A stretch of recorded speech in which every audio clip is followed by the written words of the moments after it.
Selamat pagi Bapak Ibu Saudara semua, bagaimana kabarnya hari ini? Harap pada pagi hari ini kita dalam keadaan yang baik. Saudara, pada pagi hari ini kita akan kembali merenungkan kebenaran firman Tuhan yang terambil dari 2 Timotius 2 ayat 14 sampai 26 dengan judul perikop nasihat dalam menghadapi pengajar yang sesat. Saya akan bacakan ayat ini bagi Bapak Ibu Saudara semua.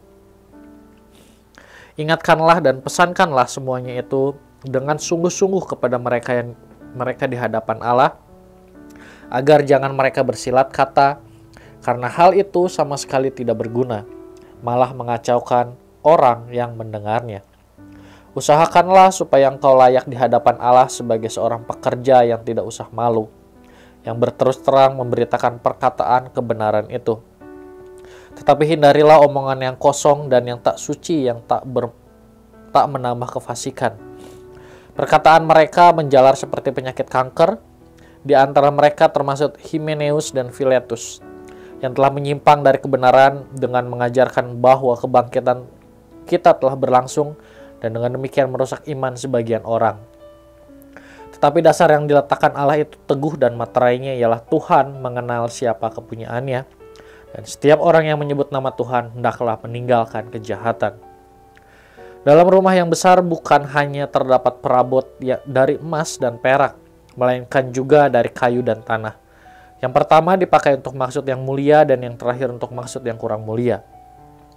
Jika seorang menyucikan dirinya dari hal-hal yang jahat, ia akan menjadi perabot rumah untuk maksud yang mulia.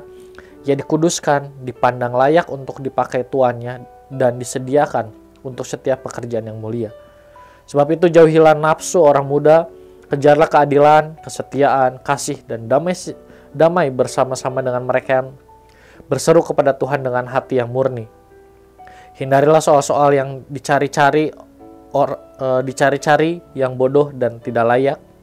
Engkau tahu bahwa soal-soal itu menimbulkan pertengkaran, sedangkan seorang hamba Tuhan tidak boleh bertengkar, tetapi harus ramah terhadap semua orang. Ia harus cakap mengajar, sabar, dan dengan lemah lembut dapat menuntun orang yang suka melawan, sebab mungkin Tuhan memberikan kesempatan kepada mereka untuk bertobat dan memimpin mereka sehingga mereka mengenal kebenaran.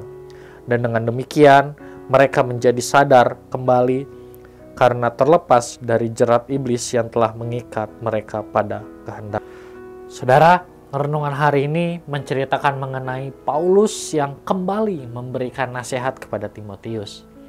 Nasihat ini diberikan Paulus karena keadaan pada saat itu Timotius sedang berhadapan dengan para pengajar sesat. Para pengajar sesat ini menyusup masuk ke dalam jemaat pada saat itu.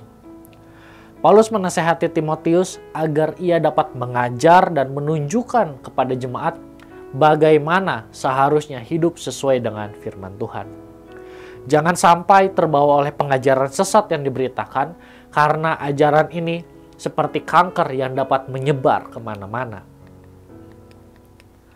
Saudara, melihat keadaan yang terjadi, Paulus memberikan nasihat yang sangat jelas. Paulus memberikan penjelasan mengenai sikap yang harus dihindari dan sikap yang harus dimiliki oleh jemaat. Paulus mengajarkan setiap jemaat harus menghindari sikap bersilat lidah atau bersilat kata, menghindari perkataan kosong, dan hal-hal yang tidak suci, serta semua hal yang dapat menyebabkan pertengkaran.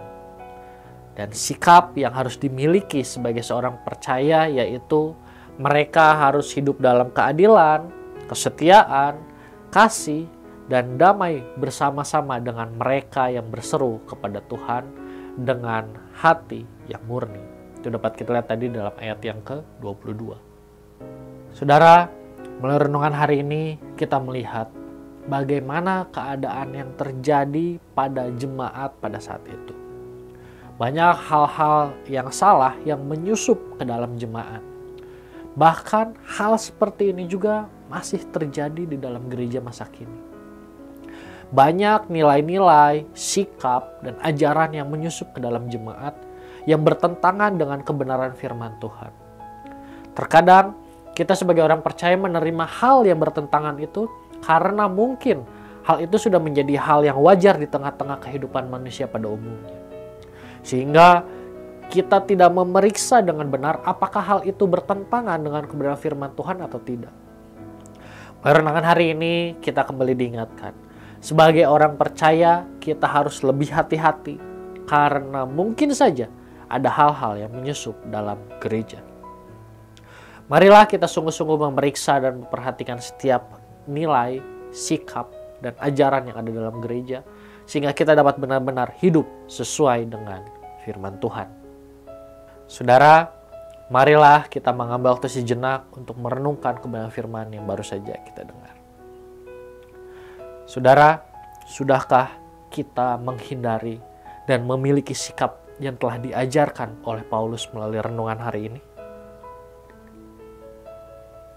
Jika mungkin kita masih melakukan hal yang seharusnya kita hindari untuk dilakukan, maka marilah kita datang kepada Allah, meminta ampun dan berdoa agar Roh Kudus terus menerangi kehidupan kita, sehingga kita dapat menjadi orang percaya yang terus hidup sesuai dengan kebenaran firman Tuhan.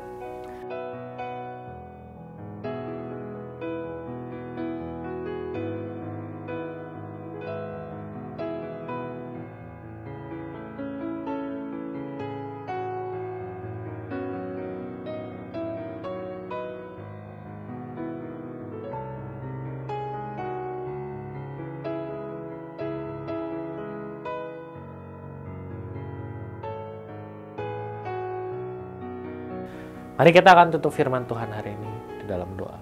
Mari kita berdoa. Tuhan, terima kasih buat kebenaran firman Tuhan yang kembali datang kepada setiap kehidupan kami pada hari ini. Melalui kebenaran firman Tuhan hari ini kami kembali diingatkan untuk setiap kami menjadi orang percaya yang terus melakukan kebenaran firman Tuhan dalam kehidupan kami. Kami lebih berhati-hati, kami lebih memeriksa setiap hal yang kami terima, sehingga segala sesuatu yang masuk ke dalam hidup kami adalah hal yang benar-benar berkenan di hadapan Tuhan. Ampuni kami Tuhan kalau mungkin selama ini ada nilai-nilai yang tidak sesuai dengan kebenaran firman Tuhan yang kami terima dalam kehidupan kami, dan bahkan kami melakukan hal tersebut. Ampuni kami dan ubahlah kehidupan kami sehingga mulai saat ini kami menjadi orang-orang percaya yang terus berkenan di hadapan Tuhan, terus melakukan kehendak Tuhan dalam kehidupan kami. Kami menyerahkan juga hari ini ke dalam tangan-Mu setiap aktivitas yang kami lakukan.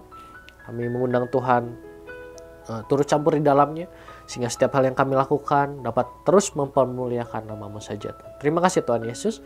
Hanya di dalam nama-Mu kami berdoa dan mengucap syukur. Haleluya. Amin. Selamat pagi, selamat beraktivitas. Tuhan Yesus memberkati.